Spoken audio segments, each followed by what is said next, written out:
Hello everyone, welcome to Heart of Education YouTube channel. So dear viewers, आपण मानकर वर्तमान ପାଇଁ NCET ର एग्जाम सही सारी आपण माने समस्त रिजल्ट वेटिंग रे अछंती केबे NCET ର रिजल्ट बाहरिबो बट आमान आज कथा हबा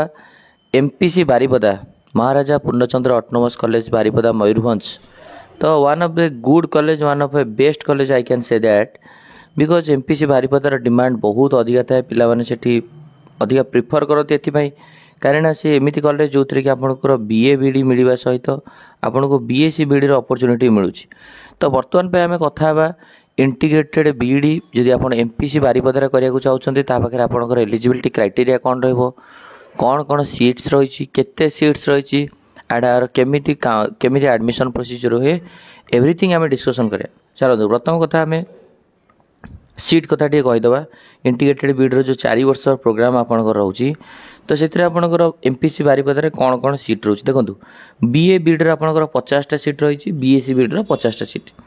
जो मैंने आर्ट्स ऑनर्स रखा आर्ट्स पढ़ा सहित BD करने चाहिए से मैंने भी MPC बारिपदा करेंगे बट करने मध्यम कौन NCET एग्जाम देखी आउ कौन सी अदर सोर्स ना कि थ्रू आप जॉइन करेंगे only and only source is you have to give NCET exam and through the NCET exam you will get admission in MPC Baripada right okay तो BA BD रो 50टा सीट अच्छी and BSc BD रो 50टा seat अच्छी BA BD जदि जन arts करियो चाहिबो ताले को ऑनर्स रे समान एठी करि परिबे पिले तुम इंग्लिश रे करि परिबो इंग्लिश रे 10टा सीट अच्छी ओडिया रे 10टा सीट हिस्ट्री रे 10टा सीट पॉलिटिकल साइंस रे 5टा इकोनॉमिक रे 5टा ज्योग्राफी रे 10टा टोटल 50टा सीट अच्छी बुझिपाल BA BD जो 50 सीट डिस्ट्रीब्यूट कराई इंग्लिश ऑनर्स रखिकी जड़े BD कर चलो 10टा सीट अच्छी ओडिया रे 10टा हिस्ट्री 10टा पॉलिटिकल साइंस रे 5टा इकोनॉमिक्स रे 5टा ज्योग्राफी रे 10टा से भाई पे BSc BD रे जदि कहे BSc BD रे 50 BSc BD रे फिजिक्स रे तुम कर 10टा सीट अच्छी फिजिक्स केमिस्ट्री 10टा मैथमेटिक्स 10टा PCM पिला अच्छी और CBZ पिला अच्छी बोथ अच्छी एटी कौन बोथ PCM एंड CBZ कि आमर IIT भुवनेश्वर कौन थी केवल PCM पिला थिला BA BD भी नाला किंतु एटी आमर फिजिक्स अच्छी 10टा केमिस्ट्री 10टा मैथमेटिक्स 10टा बटनी रे 10टा जूलॉजी रे 10टा बुझला आउ टोटाल रहा साइंस रे 50टा सीट तापर नेक्स्ट देखिवा NCET एग्जाम थ्रू रे आपनकर वर्तमान में कौन कौन एलिजिबिलिटी क्राइटेरिया रहा कॉलेज रे एडमिशन करने Maharaja Purnachandra the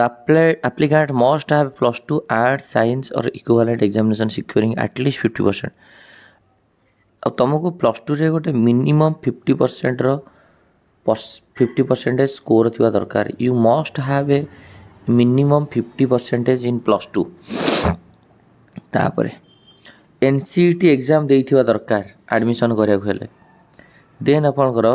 candidate must have written in NCET exam PCB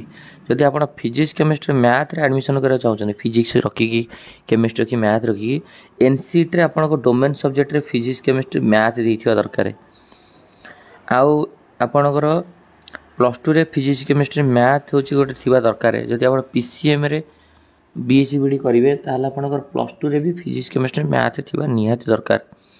सेमती जो पिला माने +2 रे 50% मार्क था दरकार सेमती जो स्टूडेंट्स माने CBZ रहिले तो for admission in BSc BD CBZ candidate must have written NCET exam in biology as their domain subject रे बायोलॉजी थिबा दरकार बायोलॉजी थिले आपण बॉटनी रे करि परिबे BD जूलॉजी रे भी करि परिबे candidate must have passed in class double in science stream आपणकर 12th रे साइंस थिबा दरकार साइंस थिले आपणकर आपण जो 12th रे साइंस स्ट्रीम अछि साइंस रे बायोलॉजी थिबा दरकार बायोलॉजी थिले आपण CBZ रे एडमिशन करि परिबे बुझियला यस आपणकर जतले नेशनल कॉमन एंट्रेंस टेस्ट रो मार्क बाहर जिवो मार्क बाहरला परे MPC Baripada Maharaja Purnachandra autonomous college Baripada Mayurbhanj आपण एटिआर रजिस्ट्रेशन करिया पड़िबो है आर्ट्स पिले आर्ट्स पिला सेमती BA BD जो मैंने करेंगे 12th रे सेमती आपणकर 12th रे सेमती if English mark or tied marks equal MIL should be taken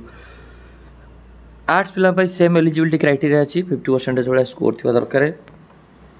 आ सब कथा तेणुक पिले आउ गोटे इंपोर्टाट कथा मन रखिए जो एनसीटी एग्जाम बाहर तुमको एमपीसी बारिपदार ऑफिशियल साइट रजिस्ट्रेशन करा पड़ो बुझिपाल कि नहीं जोटा कि एमपीसी ऑटोनोमस कॉलेज .org.in जो मुझे ब्राउचर डाउनलोड कली आते पड़ो रजिस्ट्रेशन फी से 300 टका भाया पड़ो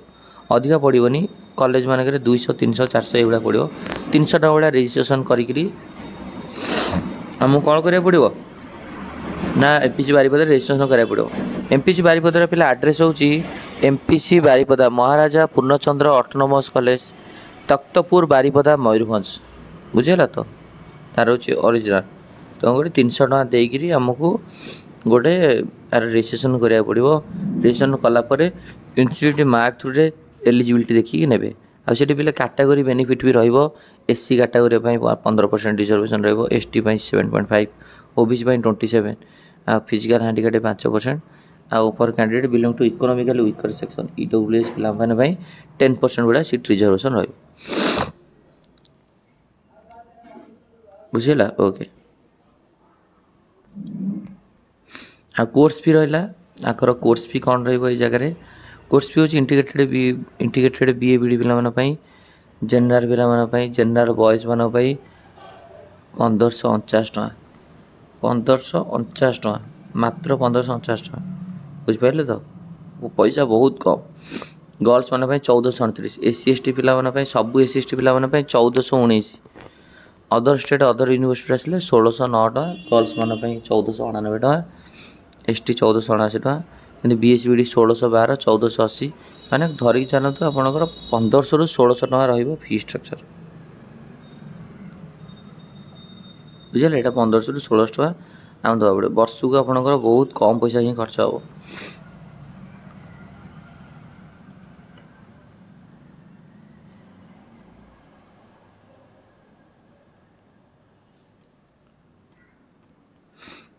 तेणुक आदि आम आउ कि इंपोर्टाट टपिक विषय कथा सो आमको कराया पड़ो कौन कौन ना आमको fast NCT registration NCT result को वेट करा पड़ो एंड वन्स एनसीटी रिजल्ट बाहरी गला आमको फ्रिक्वेंटली बार बार एमपीसी साइट विजिट करा पड़ो एमपीसी ऑटोनोमस कॉलेज .org.in बार बार साइट को विजिट कले आम मैंने जापर केत नोटिफिकेशन बाहर रजिस्ट्रेशन करने तो रजिस्ट्रेशन करा रजिस्ट्रेशन कलापर केते स्टूडेंट्स एमपीसी बारिपदार रजिस्ट्रेशन कर डिपेंड कर जी पिला रजिस्ट्रेशन कर ही आमको सिलेक्ट करा कौ पिलार हम न हम रैंक बाहर तो से अनुसार हम तेणुक कहीं पैनिक न होकर वेट करूँ रिजल्ट आसू एलिजिबिलिटी क्राइटेरिया जानीगले पीसीएम अच्छी पीसीएम अच्छी सीबीजेड अच्छी आर्ट्स भी अच्छी थैंक यू धन्यवाद।